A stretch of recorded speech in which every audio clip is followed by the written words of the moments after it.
Okay, so go figure, a Godzilla movie actually featuring Godzilla in it. What a novel concept. They should have thought about that 5 years ago. And with that, I welcome you to another episode of The Real Mentor. My goal, as always, is to enhance the movie watching experience. So Godzilla, King of Monsters here, directed by Michael Dougherty, who primarily does horror. He did Trick or Treat and Krampus. Neither movie I was really excited about, so I was kind of concerned about that. But here we have obviously direct sequel 2014's Godzilla, a movie which I really wasn't very happy with. The biggest complaint, as I alluded to earlier, they didn't give us enough Godzilla. They teased him a lot and kind of show him in the third act. And the human characters, with the exception of Bryan Cranston, who was killed off in the first 10 minutes, weren't worthy of anything much at all. So this one coming in, I gotta say that this was a far departure from that initial movie and a much superior film in a lot of ways, giving us a very big, bombastic, great summer blockbuster, fun movie. You can walk in, shove popcorn in your face and have a good time. So now here we are a few years later from the events that transpired in the first Godzilla. We got Monarch, the organization, headed by Ken Watanabe's character, who's really good in the movie. He's always good. And they're pretty much under the gun, facing the music for the events that occurred when Godzilla first appeared on the scene. And the government's trying to take over their organization. Obviously, they want to use and weaponize all these titans, what they call these monsters that are still laying dormant all over the world.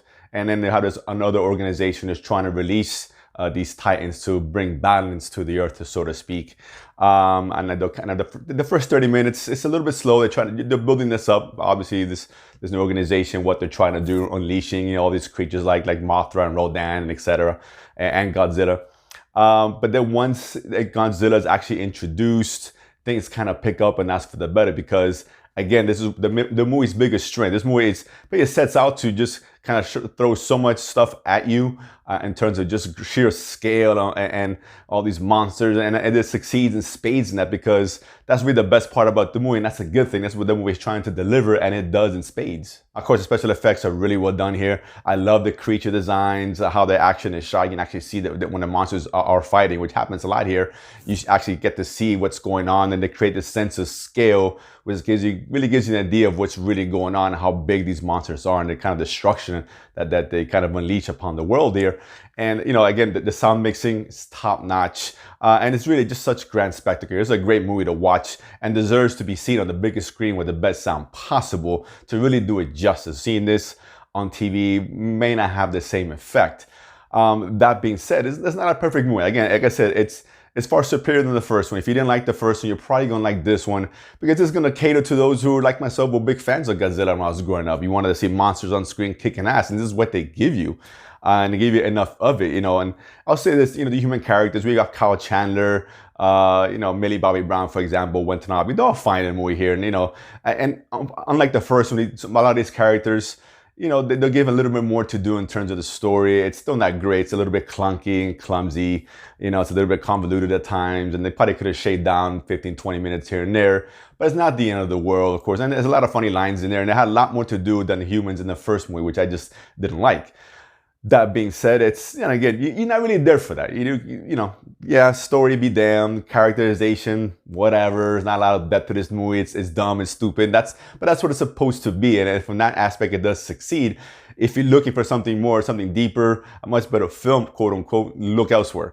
This is a movie that's designed for those who want to be entertained for a couple hours, turn the brain off, get the popcorn, and just have a good time. It's a lot of spectacle on the screen. It's a lot of people who crave that. And I guess there's a lot to be seen here and to be appreciated on an IMAX or whatever, the biggest screen you can find. In that sense, I definitely recommend the movie. Again, it's not great. Let's table the expectations. It looks fantastic. It's entertaining. You want to see monsters, mash it up. It gives you exactly what you want. Like I said, problems aside, this is your classic Taco Bell kind of movie here. Taco Bell, it's shitty, made from shitty ingredients, but goddamn, it tastes good at 3 in the morning when you're drunk. This is what this movie is. This is a fast food movie. It's not a whole lot to it. It's not very deep, but it tastes good, and that's fine. And there's room for those kind of movies here. And as long as you go into those expectations, I think you're gonna have a good time here, because there's a lot to see here visually that's enough to kind of get you through for a couple hours and be entertained on the big screen. So ultimately, I definitely recommend this movie, particularly if you're a fan of Godzilla. You're gonna be pleased if that's what you're looking for. You just want the big monster action like we haven't seen before, and it's been tried a few times over the last 10, 15 years. This is for you.